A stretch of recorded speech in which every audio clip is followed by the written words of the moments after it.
صلوا على النبي وتعالوا نشوف حكايتنا النهاردة بتقول ايه. وبيبدأ فيلمنا ببطلنا الهلاس نينج وهو بيجري من حراس امه وهي وراهم وبتقول لهم هاتوهولي هنا، وهو بيحاول يستخبى منهم بس للأسف بيتقفش، فبيجيب الراجل من لباليبه تقريبا وبيكمل جري وبيطلع لهم فوق سلم وبيقول لهم وروني بقى هتنزلوني ازاي، اللي يحصرني يكسرني. وماما بتقول له انزل يا ابني ارجع البيت معايا، وهو ابدا لحد لما بيلاقي تروسيكل داخل عليه فبينط فيه. فبتقول له البنت اللي سايقاه انت مين يا عم انت؟ فبيقول لها معلش في ناس عايزه تخلص عليا انقذيني. فبتاخده معاها وبتبقى رايحه توصل طلبيه سمك، وبيبقى العميل قليل الادب وبيعاكسها وبتمسك ايده على اساس تكسرها له باب. فبتدخل عليهم مراته وهي لسه صاحيه من النوم تقريبا وبتقول للبت بتلمسي جوزي يا متحمرشه. فبتقول لها بطلتنا يلا يا مغفله ولسه هتمشي بقى. فبيوشوشها الراجل وبيديها فلوس مقابل انها تتضرب، فبتوافق وبينزلوا فيها الناس ضرب. فبتصعب على نينج بقى وبيفهم انها محتاجه فلوس، فبيديها ساعة غالية وبيقول لها يلا خدي حقك. فبتنزل فيهم كلهم ضرب ومحدش بيقدر يقف قصادها. وبيجي دور جوز الست بقى وبياخد له كام قلم يمكن يفوق، وبتخلص معاهم وبترجع بطلتنا على شغلها. وبنعرف ان هي بياعة سمك واسمها جاسمين. وبتيجي واحدة صاحبتها من ايام الدراسة وبتقول لها ايه ده جاسمين السمينة ما شفتكيش بقالي كتير. فبترد عليها جاسمين وبتقول لها ايه ده مش انتي اللي رنتك على اخر يوم كلية؟ فبتتكسف البت وبتبقى عايزة ترد لها الكسفة. فبتقول لها شفتي يا حبيبتي انتي فين وانا فين؟ على الاقل انا شغالة في شركة محترمة مش بياعة سمك منتن. وبنلاقي واحد من الشركة اللي هي شغالة فيها جاي لجاسمين وبيقول لها ان مديرته عايزة تقابلها. فبتقول جاسمين انها مشغولة بس هو بيصمم. فبتتعصب عليه وبتقول له هتمشي ولا اجيب كرشك؟ فبينفض الراجل بجلده. وبنروح للينج بقى وهو بيشتري حلويات ودباديب، وبتبقى امه في نفس المحل وبتقوله ان هي هتجوزه البنت القمر دي يلا ارجع البيت بقى. فبيحدفهم بالحلويات وبياخد دباديبه وبيجري. وهو بيجري بقى بيخبط في جاسمين وبتبقى شايله حوض سمك صغير وبيتكسر. فبتمسك في خناقه وبتبقى هتديله علقه بس بيخف وبيجري منها. وتعالوا بعد كده بنشوف ممرضه في مستشفى بتقول لبنت صغيره ايه ده ريحتك وحشه قوي. فبتدخل عليها جاسمين بسمكه كبيره وبتحطها في حضنها وبتقول لها شكرا انك بتهتمي ببنتي دي مكافئتك. وبتطلعها بره وبتفضل تضحك عليها هي والبنت. يلا شوفي بقى مين اللي ريحته معفنه دلوقتي. وبنعرف ان بنتها محتاجه عمليه زراعه كلى بس لسه مش لاقيين متبرع. وهي قاعده حزينه بنلاقي ام نينج جايه لها وبتديها فلوس وبتقول لها انها عاوزاها تساعدها ترجع لها ابنها على البيت ومش عايزه حد من الصحافه تشوفه بيتصرف تصرفات الاطفال اللي هو بيعملها دي. فبتعجبها الصفقه وبتوافق وبيبقى معاها مذكراته وبتعرف مكانه منها. وبنلاقيه قاعد في نايت بقى وبنلاقي بنت رايحه ترمي بلاها عليه وبيجي حبيبها متعصب وبيمسك في خناقه وبيقول له انت بتتحمرش بمراتي يا واطي ولسه هيضربه بقى. فبتيجي جاسمين تعمل معاه الصح في الوقت الصح ومفيش حد بيبقى قادر عليها. ونينج بيبقى دايب في نظرات عينيها والراجل بيخاف منها وبيتأسف لها وبيقول لها خليه يتحمرش براحته يا ستي، ولو عايز يتحمرش بيا انا كمان انا تحت امره بس سيبيني ابوس ايدك. فبتقول جاسمين لنينج يمشي بسرعه وهي هتحصله. ولما بيمشي بنلاقيها بتدي للناس دي فلوس وبتطلع ان هي متفقه معاهم ودول صحابها وبتبقى عملت كده علشان تكسب ثقته. وبنروح لنينج وبيبقى الراجل مش عايز يمشيها عشان معهوش فلوس يدفع وامه موقفله الفيزا بتاعته. وجاسمين بتشوفه فبتدفع هي وبتاخده وبيرجعوا على البيت. ولما بتدخل بتغير هدومها بتطلع على صوت صواته وبتلاقيه مستخبي تحت الترابيزه وبيطلع ان هو خايف من صرصور. فبتقلع جاسمين شبشبها وبتحدفه على الصرصار حادفه كلنا محتاجين نعملها والله جامده. ولما بتبصله بتلاقي صرصور تاني على دماغه تقريبا والولد بيبقى هيموت من الرعب زي بالظبط. فبتقول له جاسمين لا اجمد كده احنا لسه في البدايه. وفجاه بتلاقي النور قطع. فبتقول له احنا عندنا بيقطع ساعتين كل يوم شكل القانون هيطبق عندهم هما كمان. وبتقول له يا ابني انت غني مش هتقدر على العيشه دي ارجع لبيت امك اولى بيك. فبيرفض وبيتكعبلوا على بعض بالغلط. فبتقوم جاسمين وهي متعصبه وبتقول له يا انت بقى. وتاني يوم بنشوفها في شغلها وهو قاعد جنبها بيسبل لها. فبتقول له مالك قوم لي كده بدل ما انت قاعد ناولني سمكه. فبيقوم اذكى اخواته ويجيب السمكه وتقريبا ودايما بيحصل بينهم خناقة عنيفة وبيفضلوا فيها لحد لما السمكة روحها بتطلع، وبنلاقي رجالة داخلة عليهم وبيقولوا لها تفضي المكان ده في أسرع وقت عشان خلاص هو بلطجة كده بقى المكان يخصهم. وبنلاقي نينج بعت رسالة لحد من شركته عشان يتصرف، وبيلاقي الراجل رئيسه بيرن عليه وبيقوله يجيله فورا، ولسه هيمشي نينج بيستفزه بالكلام. فبتحصل خناقة بينهم وجاسمين بترفع عليهم السكينة وبتقول لهم انتوا مش هترتاحوا غير لما افتح كرش حد النهارده. فبيهرب الرجالة وبيقول لها كله الا كرشي. وبتقرر جاسمين تعزم نينج على الغدا، ويا عيني بيبقى متوقع حاجة واللي بيحصل حاجة تانية خالص، وبتطلب له مكرونة بالبيض والراجل حاطط صبعه فيها وحاجة تقرف يعني. وبيجي لجاسمين مكالمة من المستشفى وبيقول لها الدكتور تيجي تدفع فلوس العملية عشان اخيرا لقوا متبرع. فبتروح جري على هناك وبتخلي نينج يقعد مع بنتها وهي بتروح تدفع الفلوس. وبيدخل الدكتور الغرفة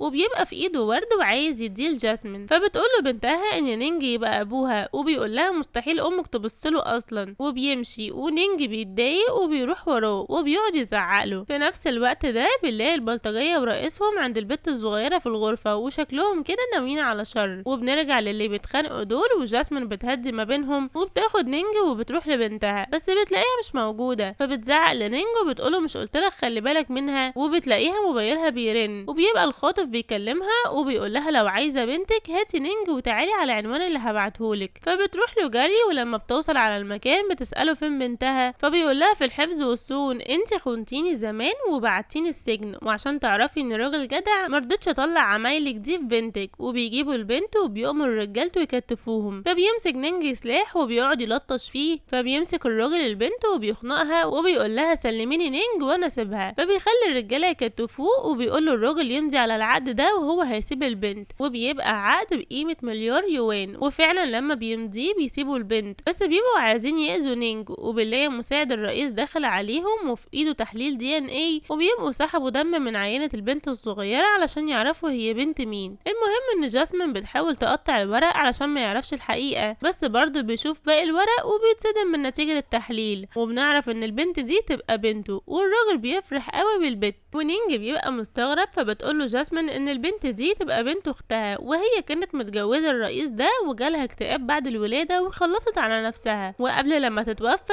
وصتها على بنتها وانها متخليهاش تتربى مع ابوها ولا تعرفه انها عايشة عشان الرئيس ده بلطجي، وهي بلغت عنه وسجنته، بس هو قدر يطلع منها وراجع بقى عايز ينتقم. والراجل قلبه بيحن وبيسيبهم يمشوا، وبيقول لهم قبل ما يمشوا يسيبوه يحضن بنته مرة كمان. فبتسيبه يحضنها وهم ماشيين بقى بنلاقي ان نينج كان جايب قوات خاصة اصلا عشان لو حصل في الامور يتدخلوا وينقذوا الموقف. وبنرجع للبلطجي ده ومساعده بيقول له معانا مليار معانا مليار. فبيلاقي ان العقد مش موجود اصلا، وبتبقى جاسمين اللي غفلته واخدته منه. وبنروح لها وهي بتنزل عقد النينج وبتقول له مستحيل اذيك. فبيقول لها يا بنت اللعيبه مفيش اجمد من كده. المهم لما بيرجعوا على المستشفى عشان العمليه بيقول لها الدكتور ان الكليه ادوها لبنت تانية لما ما لقوش بنتك. فبتزعل قوي وهي قاعده بتعيط بقى وتندب على حظها. بتلاقي ام نينج بتضربها بالقلم وبتقول لها انت ازاي تاخدي ابني المكان خطر زي ده. فبتقول لها جاسمين بنتي كانت في خطر وكان لازم اضحي، وهو سليم ومسهوش حاجه، وزي ما انت بتحبيه انا كمان بحب بنتي. فبتقول لها الست انا ممكن اساعدك تنقذي حياه بنتك بس على شرط تجيبيه يحضر حفله خطوبته على نرمين وتخليه يعترف لها بحبه كمان. فبتوافق عشان خاطر بنتها. وبنشوفها لما رجعت البيت وقاعده معاه ومحضره له عشاء كمان. فالنور بيقطع فجاه فبتولع له شمع وبيقول نينج لنفسه هو ده العشاء على ضوء الشموع اكيد قصدها علشاني. المهم انها بتقعد تكلمه وبتقوله تعرف ان الام دي الجنه تحت اقدامها وانت سايبها كده حزينه وحيده في البيت. وبتقعد تغني له حته من ست الحبايب على اساس قلبه يحن بس هو مفيش. وبيقول لها قلتلك رجوع مش راجع. فبتقعد تزعق له وبتقوله مش بمزاجك وذوق عافيه هتروح ويا نيانته في ام البيت ده. وبعدين بنشوفها في الشغل ونينج جايب لها عباد شمس وحاجه اخر رومانسيه وبيعترف لها بحبه. وبتيجي واحده من وراه وبتقول له خلصت يا ابني عايز اشتري سمك. فبيقول لها ثواني يا حاجه مش شايفاني مغرم. فبتاخد جاسمين الورد علشان ينزل من على دماغها فبيفكر انها قبلت حبه. وبيقول لها عجبك يا حبيبي ده انا هجيب لك كتير قوي منه. وشويه بقى وبنلاقي ناس بتكسر لها المحل كله وصاحبتها داخله عليها وبتقول لها ايه رايك في المفاجاه دي عشان تهنيني كويس عملت فيكي شكوى ومحلك هيتشمع قريب ولو عايزاني اسامحك عايزاكي تبوسي جزمتي وانا هفكر اسامحك. فبيجي البلطجي ده وبيدافع عنها وبيخلي مساعده يكتفها ويخليها هي تبوس جسمته، بس بتقوله جاسمين يسيبها تمشي، فبيسيبها وبيضرب جاسمين بالقلم وبيقول لها ده عشان تغفليني كويس، وبتبقى عايزه تاخد حقها. فبيدخل عليهم نينج وبيفهمهم غلط، فبتستغل جاسمين الفرصه وبتقوله ان هما هيتجوزوا ويا ريت تطلع من حياتنا بقى. فبيقول لها نينج طب واللي بينا والورد اللي انا لسه جايبه، متوقعتش تعملي معايا كده، من النهارده مش عايزه اشوف وشك تاني. ولما بيمشي مساعد البلطجي بيبقى عايز يخلص عليه بس هي بتمنعه، وبنشوفها بقى وهي واقفه على باب البيت وبتبقى حزينه جدا عشان مش هتشوفه تاني. واول لما بتدخل بتلاقيه محضر لها العشاء وبيقول لها اخيرا رجعتي، تمثيلك كان هايل النهارده. فبتحضنه وشكلها كده وقعت في حبه. وتاني يوم بنشوف بنتها في المستشفى وهي تعبانه قوي، وهي يا عيني مفيش في ايديها حاجه تعملها. ولما بترجع على البيت بنلاقيها بتدي نينج قناع وبتقوله ان في حفله تنكريه هيحضروها وهو هيعترف لها بحبه هناك. وبتبقى اتفقت مع امه على كل حاجه وبتجهز نفسها وبتروح معاه الحفله وبتديله القناع يلبسه وبتخليه يسبقها على جوه. وبتروح هي تدي القناع التاني لامه وامه بتديه عروسته وبتقول لها ان ابنها هيعترف لها بحبه النهارده. وفعلا بنلاقيها لابساه ونينج بيروح لها وبيعترف لها بحبه وبيبقى كيوت قوي. ولما بيشلها القناع بيتخض ان مش هي جاسمين وبيروح يكلم امه وبيقول لها انت ازاي تعملي معايا كده. فبتقول انا ما عملتش حاجه، البنت اللي انت بتحبها طلعت ماديه حقيره وطلبت مني فلوس مقابل انها تعمل معاك الحركه دي. فبيصدقها وبيروح المستشفى وبيسمعها بتقول نفس الكلام اللي امه قالته للبلطجي وبتعرفه ان هي كانت بتستغله وبيبقى حزين جدا. وبعدين بنشوفه هو مش في وعيه وبيخلي عربيه توصله على بيت جاسمين وبيقعد يتحايل عليها تدخله وبيقول لها انه بيحبها بجد، انا جاي بتحايل عليكي وجاي على كرامتي عشانك. ولما بيلاقيها ما بتعبرهوش فبيمشي وهي بتطلع وراه تلحقه، بس بتلاقيه ركب العربيه مع امه وخلاص راجع البيت من تاني. وتاني يوم بنشوف شخصيته الجديه بقى وهو داخل الشركه وبيتعامل بطريقه وحشه. ولما بيشوف ورد عباد الشمس بيقول لهم يرموه بره وبتبقى امه مبسوطه وهي شايفاه في الوضع ده. وبالليل بنلاقيه في نايت وبيقابل صاحبه جاسمين وبيوقعها في الكلام وبتقول قدامه ان جاسمين اديتها فلوس عشان يعملوا معاه الموقف ده، فبيخليها تتصل بيها وتقول لها انها جايبه لها وظيفه كويسه بفلوس حلوه. وتاني يوم بنشوفها في الشركه وبتقدم على الوظيفه وبتبقى هتشتغل عامله نظافه وبتقابل صاحبتها هناك وهي بتشتغل وبتتنمر عليها وبتزاولها في شغلها. فبتديها جاسمين على دماغها وبتيجي خطيبه نينج وبتبقى هتتزحلق بسبب المشروب اللي صاحبتها كبته، فبتتعصب على جاسمين وبتهينها وبترميلها فلوس في الارض وبتخليها تلمها وجاسمين بتلمها علشان يا حرام محتاجيها. ونينج بقى بيبقى شايف كل اللي بيحصل ده ومش بيرضى يتدخل وبتلم جاسمين الفلوس وبتبقى هتخلع منهم، بس هم مش بيسيبوها في حالها وبيقعدوا يغلطوا فيها. ولما نينج بيلاقيهم سايقين فيها بيروح على اساس يوقف المهزله دي. ولما بتشوفه جاسمين بتقوله طبعا انت قاصد كل ده يحصل فيا، لما عرفت ان دي شركتك عرفت ان انت عامل كل الشغله دي بس علشان تهني، بس انا ولا يشغلني. ولسه بتديله ظهرها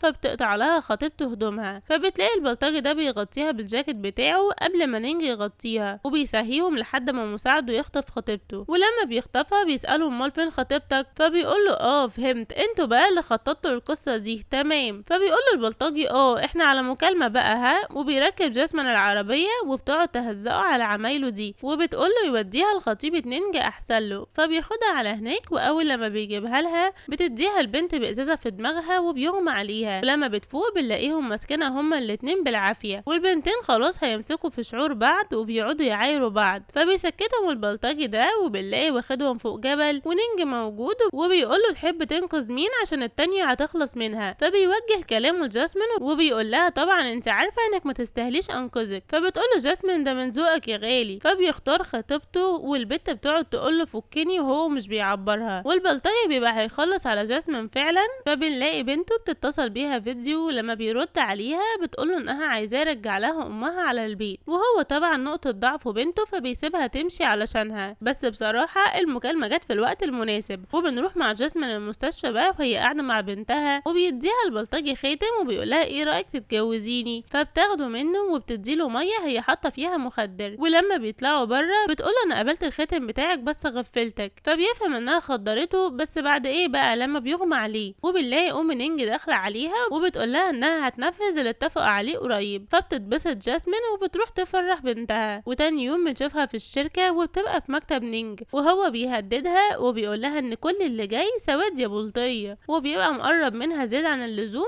وخطيبته وامه شايفينه. وبتفضل البت تسخن امه على جاسمين وكده كده الست والعة من غير حاجة. وبتروح الست فعلا تتكلم مع جاسمين وبتقولها تبعد عن ابنها وتفكها عن حركات البنات الشمال دي. فبتعرفها جاسمين انها ملهاش في الجو ده وان اللي عنده معزة يربطها بقى، انا جاية هنا اشتغل واكسب بالحلال. فبتديها الست شيك وبتقولها ده مقابل انك تبعدي عنه نهائي. فبترفض جاسمين وبتقولها ده شهر يعني عشان المبلغ قليل. وبتتضايق منها الولية وبتقولها تنظف الشركة كلها لوحدها النهارده وما تنسيش ان حياة بنتك في ايدي يا حلوة. وبنشوف جاسمين بعد لما خلصت التنظيف وركبت الاسانسير فبنلاقيه عطل بيها وبيبقى نينج هو اللي عطله علشان يعذبها شوية وبيكلمها بصوت غير صوته وبيبقى مخيف جدا. وهي في الاول بتخاف بس بعدين بتفهم ان هو وبتفقد اعصابها بقى وبتقوله ان هي عملت كل ده معاه عشان تنقذ بنتها ومحدش غير امه كان هيقدر يساعدها. فبيسألها ليه ما قالتلوش فبتقوله انها ما كانتش عايزة تعرضه للخطر وبيتأثر بكلامها وبيفتح لها الباب. وبنشوفها وهي ماشية في الشارع وفي ايديها رغيف محروق وبيبقى مش معاها فلوس تجيب غيره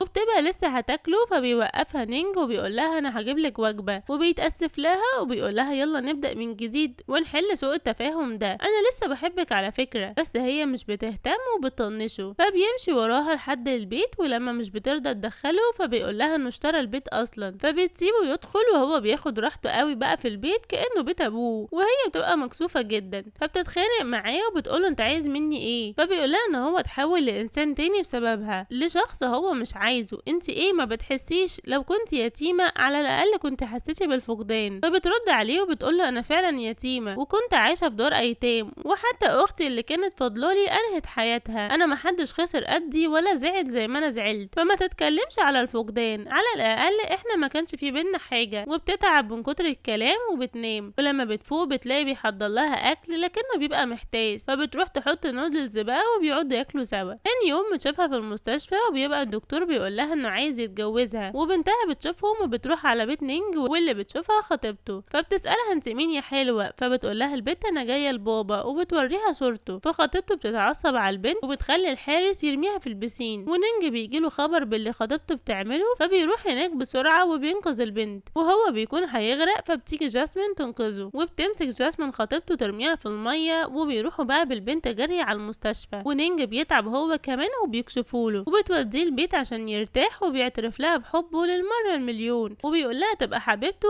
فاخيرا بقى بتحس بيه وبتوافق وبنروح للبلطجي بقى وهو مش هيسيب جاسمين على اللي هي عملته معاه ونينج كمان هيتاخد في الرجلين ما تفهموش ليه. المهم بيجيب صاحبتها اللي شغالة في الشركة والبنت بتحاول تقرب له وبتقول انها معجبة بيه وعايزة تتجوزه فبيقعد يضحك وبيقول لها انا اتجوز واحدة زيك يا شمال وبيخليها تجيب له قرار جاسمين وبتعرفه انها بكرة رايحة هي ونينج رحلة عمل في مكان معين وبتعرفه كل التفاصيل. وتاني يوم بنلاقيهم مجهزين نفسهم وجاسمين جايبه له عربية خربانة قد الدنيا وبتقول له يلا بينا مش هنركب غير العربية دي انت عارف انا جايباها بكام. فبيضطر يسمع كلامها هتضربه ولا حاجة وهو مش ناقص يعني. ولما بيركب معاها بيقعدوا يدفعوا لهم شوية فراشات كده على خفيف وبيطلع خاتم وبيقول لها انه عايزها تفضل معاه طول العمر وبيلبسه لها. وبنروح للبلطجي وهو قاعد مستنيهم بس بيجي للبنت مكالمة انهم وصلوا على فندق مش المكان اللي قالوا لها عليه فبيهزقها البلطجي عشان كده خطته باظت. وبنرجع لعصافيرنا الحلوين بقى وهم لسه بيطفحوا الفراشات ولما نينج بيسيبها بتيجي خطيبته وبتديها مشروب وبتبقى جاسمين عارفة انها حاطالها فيه حاجة بس بتشربه لها عافية وبتقل منها وبيجي عليهم نينج وبتشتكي له خطيبته منها فبيقول لها انا مش هصدقك يا كدابة وبتوريها جاسمين الختم بتاعها فبتتغاظ جدا. وبعدين بنشوفها وهي في المستشفى وبتحكي لأم نينج اللي حصل معاها فبتقول لها ما تقلقش انا هتعامل في الموضوع ده. وتاني يوم بنشوف جاسمين في الشركة وبتروح تكلم ام نينج وبتديها الست فايل فيه تفاصيل العملية وبتقول لها ان عندها شروط زيادة على الاتفاق وهي انك تاخدي بنتك وتختفي تماما من حياة ابني يا كده يا اما مفيش عمليات هتتعمل. فيا عيني بتضطر جاسمين توافق وهي مضطرة فبتقول لها الست لا مش عاجبني الموافقة دي فبتضرب جاسمين نفسها وبتركع للست وبتقعد تتحايل عليها كمان لحد لما بتوافق وبتقول لها لو كلامي متنفذش انا هخلص عليكي انتي وبنتك. وبنشوف نينج كمان جاي الشركة وبيبقوا حاطين في مكتبه عباد شمس ولسه مساعده هيقول لهم يرموه فبيقول له لا سيبه انا بحبه وبيتصل بجاسمين فبيلاقيها حاطاه على الحظر فبيروح بيتها بسرعة بس مش بيلاقيها موجودة فبيروح على المحل بيلاقيه مقفول فبيخاف قوي لا يخسرها وبيلاقي واحد واقف بميكروفون في الشارع فبياخده منه وبيقعد يزعق فيه وبينادي عليها وبيقول لها ما تسيبهوش وهي بتبقى واقفة شايفاه بس مش بترد عليه، ويا عيني بيبقى صعبان عليها وعلينا احنا كمان والله، وبيقول ان هو مش هيسمح لها تسيبه، وبيلاقيها بتاخد جاسمين بنتها وبتمشي، وهو بيروح لامه وبيقول لها اكيد انت اللي عملت لها حاجه تانية، فبتقول له لا طبعا دي طلعت ست مش كويسه وكانت عارفاك اصلا عشان الفلوس، بس هو مش بيصدقها وبيقول لها ما تقوليش عليها كده، فبتوري له صور متفبركه ليها مع البلطجي والدكتور وكام راجل تانيين، فبيتصدم الولد يا عيني وبيمشي مكسور. وبنروح لجاسمين وهي مستنيه بنتها تخرج من العمليات، لما بتخلص بيقول لها الدكتور ان العمليه نجحت الحمد لله، فبتدخل تطمن عليها وبتفرح جدا. وتاني يوم بنشوف نينج في اجتماع مهم وبيبقوا حاطين فيه ورد عباد الشمس برضه، فبيقول لهم مين جاب الزفت ده هنا، فبيقول له مساعد انت مش قلت بتحبه، هو كل شويه شيل الورد حط الورد، فبيخاف منه وبيرميه. وبنروح لخطيبه نينج وصاحبه جاسمين بتهددها وبتقول لها انها هتفضح سرها وهتقول لام نينج انها شمال وكانت حامل قبل كده ونزلت الطفل، وكل الاسرار اللي اعرفها عنك هكشفها، ولو مش عايزاني اعمل كده تسمعي كلامي. فبتوافق البنت وهي مضطره. وبنروح للبلطجي وهو مكتف ام نينج وداخل عليها هو وخطيبه ابنها وصاحبتها، فبتقول لهم الست انتوا ازاي دخلتوا هنا، فبيعرفوها ان خطيبه ابنهم الاصليه هي اللي ساعدتهم. وبتدخل عليهم جاسمين وبتطلع سلاح على البلطجي وبتقول له يسيبهم ويمشي بسرعه، فبيوريها انه عامل عمليه قلب وخلاص ما بقاش قدامه غير ايام قليله ويتوفى، وبيقول لها انه بيحاول يعمل حاجه صح في حياته قبل لما يموت، وبيمسك السلاح من ايديها وبيحطه على رقبتها، وبيجي نينج وبيشوفهم ولما بتحاول تفلت منه بيمسكها تاني وبياخدها تركب العربيه معاه، وبيقول لها انه اسف على كل حاجه وحشه عملها معاها هي واختها ويا ريت تسامحه، وبيديها فيزا فيها مليار يوان، وبيقول لها تخلي بالها من بنته والفلوس دي تقدر تعيش بيها مرتاحه معاها، وبينزل بيها علشان يكمل خطته وبيرفع عليها مسدس. وفجأة واحد من رجالة نينج بيضرب عليه نار، فبيقول لجاسمين ان الراجل ده بيحبها فعلا وهو الوحيد اللي يستاهلها، وبيقوم واخدها ونطت بيها من فوق الجبل، وبيزعل نينج عليها قوي وبينهار وبيبقى عايز يرمي نفسه وراها، بس بتيجي امه بتحاول تمنعه لكنه بيقول لها ان خلاص كل حاجة بيحبها راحت منه، خليكي انت عايشة في الانانية بتاعتك دي انت دمرتيني. فبتتأسف له امه وبتقول انها غلطت في حقه كتير هو وجاسمين، بس خلاص هي توفت والحي يبقى من الميت، فوق بقى يا ابني اللي انت بتعمله ده غلط. فبيقول لها خلاص كده انت خسرتيني حياتي وخسرتيني وما بقاش ليا حاجة اعيش عشانها، بس انا واثق اني هلاقيها في عالم تاني ونعيش حياتنا سوا. وبيرمي نفسه من فوق الجمل ويا عيني بتنهار امه عليه. ومفاجأتنا الجميلة بقى اننا بنلاقي جاسمين عايشة وبتفوقه كمان، وهو لما بيشوفها ما بيبقاش مصدق وبيقول لها ده حلم ولا علم انا فين، فبتقول له في الجحيم يا عينيا انت مش هتورد على جنة بعمايلك دي. فبيتأسف لها على اللي هو عمله وبيرجعوا حبايب تاني، وبيروحوا للبلطجي وهو بيلقط انفاسه الاخيرة ويودعهم وبيتمنى لهم السعادة، وللاسف بقى بيتوفى. وبيكمل جاسمين ونينج حياتهم سوا بعيد عن كل الناس اللي اذتهم، وعايزاكم تعرفوا ان دايما في كل حكاية الخير بينتصر يا شباب. وبكده يكون خلص مسلسلنا النهاردة، ويا رب يا رب يكون عجبكم، بس ما تنسوش اللايك بتاعكم الحلو وتصلوا على النبي وتشتركوا في القناة وتفعلوا زر الجرس علشان يوصلكم كل جديد، وكمان تشتركوا في قنواتنا التانية والتالتة وهتلاقوا الروابط بتاعها موجودة في صندوق الوصف.